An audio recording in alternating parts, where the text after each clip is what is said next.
one of the defining moments in the country's history, the class of 1976 standing up against oppression. Little did they know at the time that their courageous effort would register in the history books of South Africa's journey to democracy.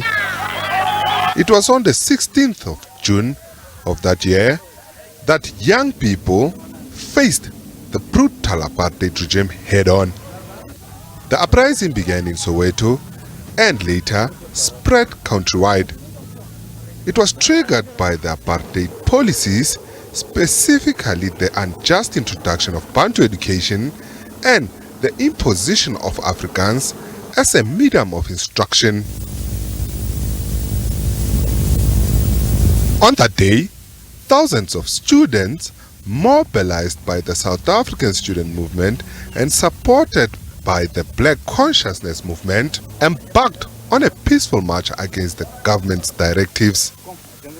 But they were met by heavily armed apartheid police who began firing tear gas and later used live ammunition on the students.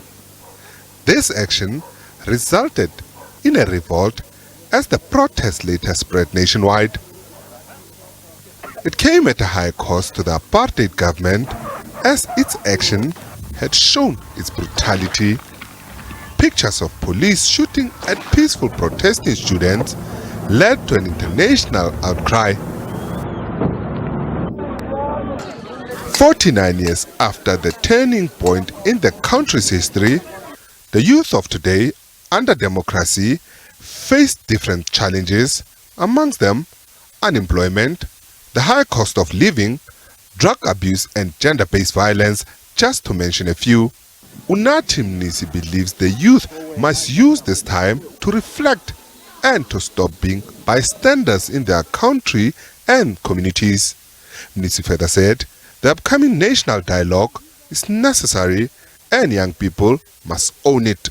Many people do not think that the dialogue is necessary because there's been talks for a very long time, but I do think that the pen is mightier than the sword, so we really do need to hold these talks to really shed light and come up with solutions. So I think that the government, with regards to these dialogues, we should really look back to our past as the youth, we should really look back to our past, what we've achieved so far and what more can we do to really ensure that the youth of today is happy in society. Nandem Tembu believes government tends to neglect young people. I feel as if we're not being heard. All of our cries, especially as women, the femicide that is currently ongoing in our country, I feel as the rates are getting higher each and every single day and the government is not communicating with us. The least they could do, as even the Minister of Peace or any person in power could do, is communicate with us, reassure us as to what plans are in place in order to mitigate the actual issues that are happening in our country. This year's national commemoration of Youth Day will be held in the Northwest Province, which has overtaken the Eastern Cape as having the highest unemployment rate. Deputy President Paul Mashatile is expected to deliver the address. SABC News, Johannesburg.